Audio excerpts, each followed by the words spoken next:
Woo! Welcome to On Cupán Tea. Folks, am I excited? Am I buzzing? Yes, I am buzzing. But also, I had a realization this morning.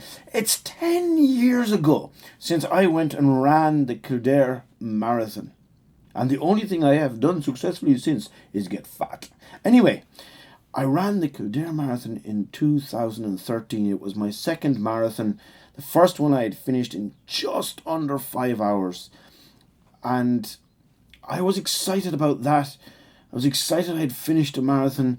I was excited that I had basically fallen over the line. And yet I was so upset because I had hoped to have done so much better in my time. So I decided I'd run another one to improve my time.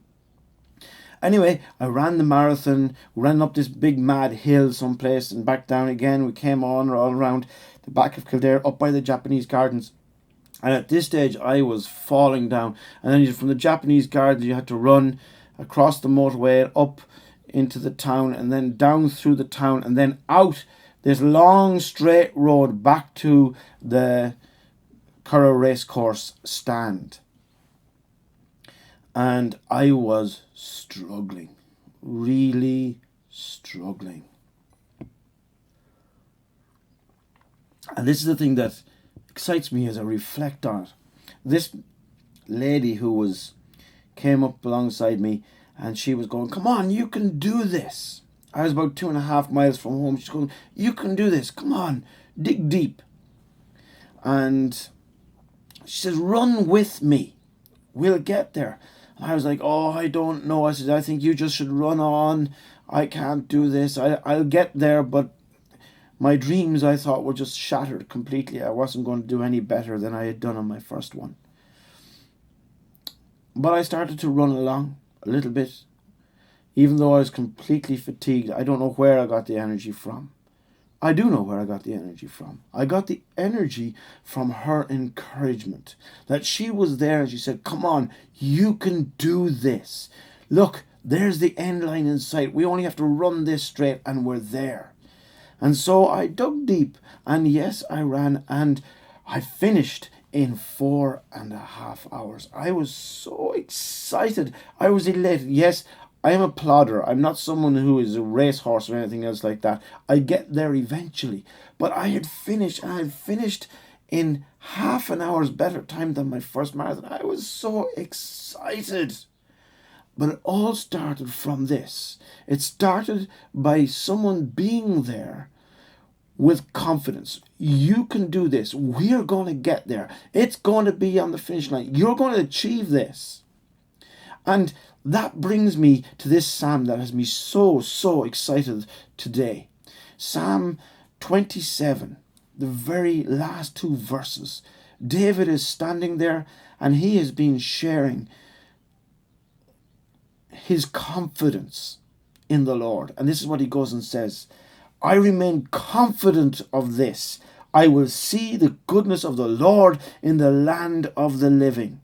Wait for the Lord. Be strong and take heart and wait for the Lord." And isn't that what that person said to me? That lady said to me. She was like, be strong, take heart. You can do this. But in this case, David is saying to wait on the Lord. I remain confident of this. I love that. I remain confident. I remain confident of this. I will see the goodness of the Lord in the land of the living. And here we are at the start of 2023. And yes, I'm still fired up with the whole New Year thing, okay? Here we are at the start of 2023. And I am telling you this. I remain confident that I will see, not only I, but you will see the goodness of the Lord in the land of the living. So wait for the Lord, be strong, and take heart and wait for the Lord. Now that's the tail end of the psalm. They're the last 2 verses. Where does David get his confidence from? You see, the picture that David paints in this psalm is that here he is, and he is surrounded by his enemies. The wicked are advancing against him to devour him, it says in verse 2. "It is my enemies and my foes who will stumble and fall." Why?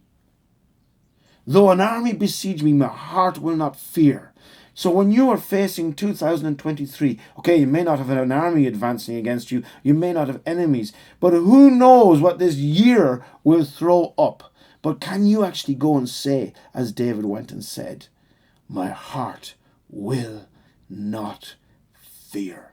Now, here's the reason that's so exciting. Why? Why will David's heart not fear? Why is David going and saying, I will remain confident that I will see the goodness of the Lord in the land of the living? I love that picture. I can imagine David, he's out there, he's been on the run, he's living in caves, going from mountain pass to mountain pass, and he's standing there, sword in hand, his men with him. And there they are, looking out, and they can see the enemy advancing. They can see the hassle, the problems, the issues that they are facing coming towards them. And he stands there and he turns to his men and he says, men, I am confident of this. I remain confident of this. I will see the goodness of the Lord in the land of the living. What's he saying? We're going to get through this.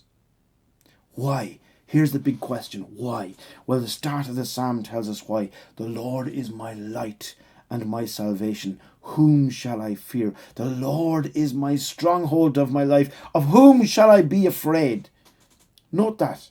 The Lord is my light, my salvation, my stronghold. Proverbs 18 goes and tells us that the name of the Lord is a strong tower. The righteous run to it and are safe. And then he goes on. And what is he saying in that next part that I've just read out to you? He says that God is my defender. The Lord is my defense. He doesn't actually use the words, the Lord is my defense. But the thing is, the very fact that his enemies are going to stumble and fall is because of God delivering him. God being his stronghold. God being his salvation. And that's what he goes and he says, that God is my Savior. Isn't it powerful? Isn't it really wonderful? Then he has only one request of God. One request. I love this. Verse 4. One thing I ask from the Lord. This only do I seek, that I may dwell in the house of the Lord all the days of my life. What is he asking? He is asking that he will be able to go and be in the presence of God.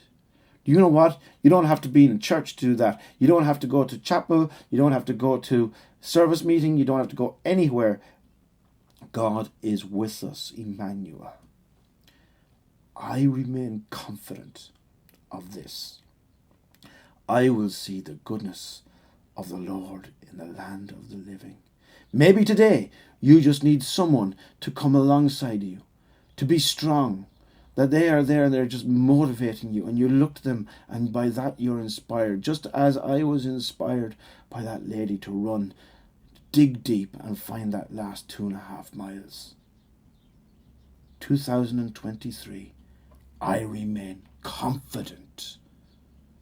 I will see the goodness of the Lord in the land of the living. So here's what he goes and he says, wait for the Lord, be strong and take heart and wait for the Lord.